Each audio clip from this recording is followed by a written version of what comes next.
ഓരത്ത് ഈ number 1 തൃപ്പൂണിത്തുറയിലെ number 1 real estate ആണ് പുള്ളി ചെയ്യുന്നത്. കാരണം വെച്ചാൽ തൃപ്പൂണിത്തുറയിൽ ഒരു വീട് സ്ഥലവും കച്ചവടം നോക്കണമെങ്കിൽ പുള്ളിനോട് ചോദിക്കാണ്ട് കച്ചവടം പോകില്ല. ആപാര് കളിയാണ് പുള്ളിയുടെ കളിക്കുന്നത്. ബോച്ചനെക്കാട്ട് വലിയ കളിയാണെന്ന് പറയാം അല്ലേ. കംപ്ലീറ്റ് ഈ തൃപ്പൂണിത്തുറയിലെ എല്ലാ റിയൽ എസ്റ്റേറ്റും പുള്ളിയുടെ യൂറോപ്പിലാണ്. വീട് വാടക വിൽക്കാനാ എന്തെങ്കിലുമൊക്കെ ഉണ്ടെങ്കിൽ പുള്ളിയുടെ നമ്പർ കൊടുക്കാൻ കുഴപ്പമുണ്ടോ? ആ നമ്പർ ഒന്ന് വാഗോണ്ട് പറഞ്ഞു 9953131880. ആ നമ്പറിലേക്ക് വിളിക്കുക. സ്ഥലവും വീടും എന്തുണ്ടെങ്കിലും പിന്നെ കോൺടാക്ട് ചെയ്യുക. അതെ, റിയൽ എസ്റ്റേറ്റ് പരിപാടി ഉണ്ട് പുള്ളിക്ക്. പിന്നെ കെട്ടുണ്ട്, മീൻ വേണമെങ്കിൽ അല്ലേ, മീൻ വേണമെങ്കിൽ മീൻ വിളിച്ചു കഴിഞ്ഞാൽ ആ സ്പോട്ടിൽ കൂടെ എത്തിച്ചിരിക്കും. പിന്നെ വഞ്ചികളുണ്ട്. ഇത് പുള്ളിയുടെ ഒരു വഞ്ചിയാണ്. ഇതേ വേറൊരു വഞ്ചി വെറുതെ ഇട്ടേക്കണം. ഇനി വേറെ വഞ്ചി ഉണ്ട്. വേറെ വഞ്ചികളുണ്ട് അവിടെ. റെന്റിന് കൊടുത്തേക്കും. അത് വാടകയ്ക്കല്ലേ. നീന്തൽ അറിയോ? എന്താണ് ഈ നമ്മൾ പുഴയിൽ കിടന്ന് പോകുന്ന ആൾക്കാർ നീന്താൻ അറിയില്ല.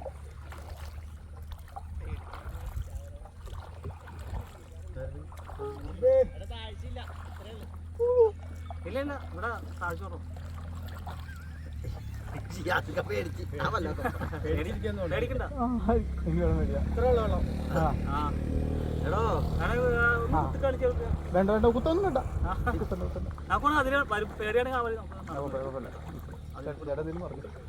വരുമ്പോളേ ഇവിടെ അവിടെ നടത്താൻ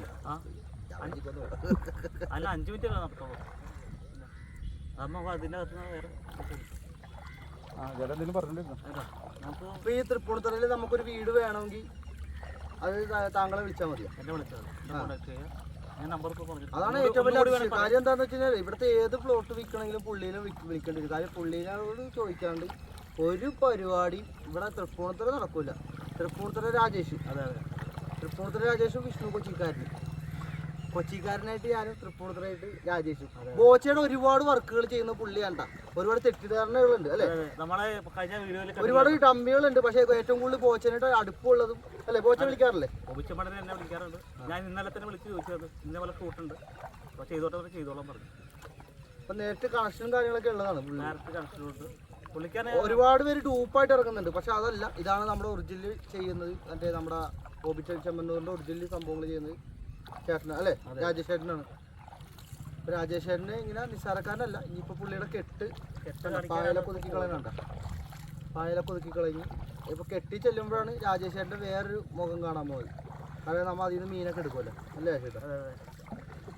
മീനൊക്കെ എടുത്ത് ഫ്രൈ ചെയ്ത് അധികം അങ്ങനെ ആക്കണ്ട. പേടിക്കണ്ട. എനിക്ക് പേടിയില്ല, എനിക്ക് നീന്താൻ അറിയാം. ഞാൻ കൊച്ചി കായലിൽ കിടന്ന് കളിച്ചു വളർന്നവനെ അല്ലേ. അപ്പൊ ഇതൊക്കെ കണ്ടുകഴിഞ്ഞാൽ എനിക്ക് പനി വരില്ല. നമുക്കിപ്പോ രക്ഷപ്പെടുത്താലോ, മുടിയുണ്ടല്ലോ ഇവിടെ പിടിച്ചാൽ.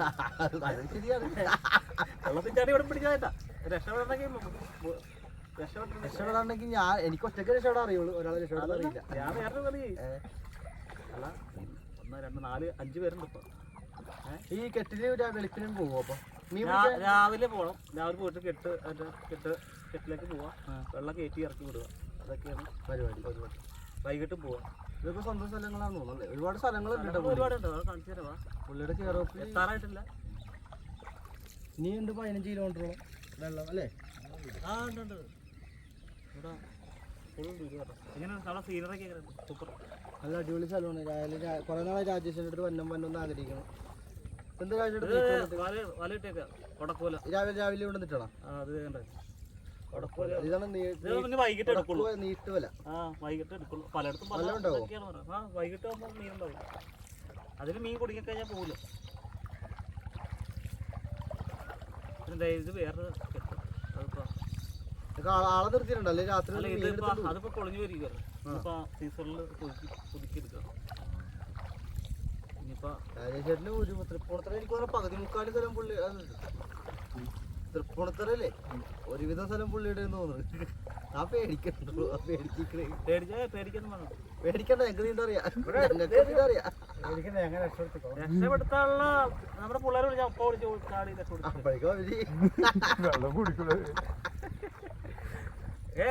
നമുക്ക് ഇതേ താഴ്ചയിലാന്ന്. ഇവിടെ നടന്നു പോയതില്ലേ കൂടെ നടന്നു പോവാ. ഇത്ര ഈ അരയുടെ എത്ര ഉള്ളു വെള്ളം ഇവിടെ നിന്ന് നീന്തി അവിടം വരെ. പിന്നെ ഞാറൊക്കെ ഉണ്ടല്ലേ. ഒരു പാട്ട് പാടി വെച്ചു.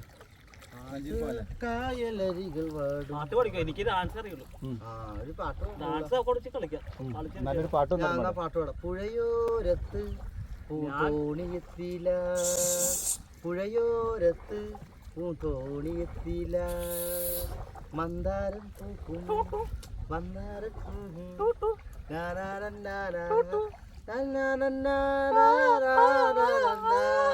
പുഴയോരത്ത് പൂന്തോണിയെത്തിയില്ല, പുഴയോരത്ത് പൂന്തോണിയെത്തിയില്ല. ഞാൻ എഴുതുന്ന ചെണ്ട ഞാൻ കൂടി എടുക്കാറുണ്ട്, തകർക്കാറുണ്ട്. ആ പുള്ളിക്ക് ചെണ്ട കൊട്ടു അത് മേളക്കാരനാ കേട്ടാ. ആ പിന്നെ മേളക്കാരനും കൂടിയാണ്. അറിയാത്ത ആരും ഉണ്ടാവില്ല. പുള്ളി ചെയ്യാത്ത പണികളില്ല, പൈസ കിട്ടുന്ന എല്ലാ പണിക്കും പോകും, എല്ലാ വർക്കിനും പോകും. നമ്മളറിയാത്ത ആരും ഉണ്ടാവില്ല. ഇപ്പൊ തൃക്കോണത്തറയിൽ അറിയപ്പെടുന്ന ബോച്ചെന്ന് വെച്ചാൽ ഞാൻ മാത്രമേ ഉള്ളൂ. എവിടെ പോയാലും ബോച്ചയുടെ എന്ത് പരിപാടിക്കും പുള്ളിനെ വിളിക്കും. എല്ലാ ജില്ലയിലും ഞാൻ ഉണ്ടാവും. അറിയാത്തവരാരും ഇല്ല. പ്രോഗ്രാംസിനൊക്കെ പോകാറുണ്ട്. ബോച്ച വരാൻ പറ്റാത്ത സ്ഥലങ്ങളിലൊക്കെ പുള്ളി പോകാറുണ്ട് അല്ലേ? ലണ്ടനിൽ നിന്ന് തന്നെ വിളിച്ചിട്ടുണ്ട്, ഫേസ്ബുക്ക് വഴി ഒരുപാട് പേര് വിളിച്ചു. അവിടെ ഒന്നും പോകാൻ പറ്റിയില്ല, അന്ന് ഭയങ്കര തിരക്കാറുണ്ട്. തിരക്കെന്ന് വെച്ചാൽ ഓരോരോ അന്ന് ഒരുപാട് പേര് വിളിച്ചിട്ട് പോകാൻ പറ്റിയില്ല. പഞ്ചായത്തിൽ പോകുമ്പോൾ ഒരു പാട്ടൊന്നും പാടും. പാട്ട് പാടാനായിട്ട് ഇപ്പൊ നീ ഇപ്പൊ ഏത് പാട്ടും പാടും? മിന്നൽ വാര അങ്ങനെ പാടും. നമ്മുടെ കൂട്ടുകാരെ അറിയാലോ, കൊച്ചിക്കാരുള്ളപ്പോ നമ്മള് ഈ പാട്ട് നമുക്ക് ഞാൻ സംഗീതം പഠിച്ചിട്ടുണ്ടല്ലോ ചെറുപ്പം പോലെ. ആ സംഗീതം പാട്ട് പാടാൻ മാത്രമേ പഠിക്കുന്നുള്ളൂ. സംഗീതം അഭ്യസിച്ചിട്ടുണ്ട്, അതുകൊണ്ട് എനിക്ക് പാട്ട് പാടാനുള്ള കഴിവുണ്ട്.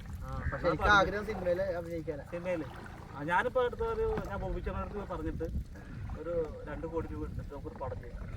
ആ നമുക്ക് ചെയ്യാം. ആ ബോച്ചനെ വിളിച്ച് പറഞ്ഞിട്ടേ പുള്ളിക്കാരൻ ഞാൻ പറഞ്ഞു കഴിഞ്ഞാൽ അതിനപ്പുറം ഇല്ല. അതറിയാം, അന്ന് സംസാരിച്ചപ്പോൾ 2-3 കോടി രൂപ മേടിച്ചിട്ട് നമുക്ക് ചെയ്യാം. പുള്ളി സിനിമ പ്രൊഡ്യൂസ് ചെയ്യും. ആ നമ്മുടെ ആ പ്രൊഡ്യൂസ് ചെയ്യാം, പുള്ളിനെ വെച്ച് നമുക്ക് ചെയ്യാം. അതുപോലെ അത് പുള്ളിയിൽ ഞാനുണ്ടല്ലോ, നമുക്ക് ചെയ്യാമല്ലോ.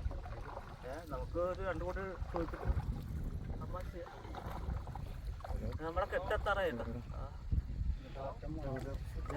അതാണ് നമ്മുടെ കെട്ട്. അവിടെ കുറച്ച് സീൻ ചെയ്യാം. എന്നോട് നമ്മുടെ സ്ഥലമൊക്കെ ഇഷ്ടപ്പെട്ടോ?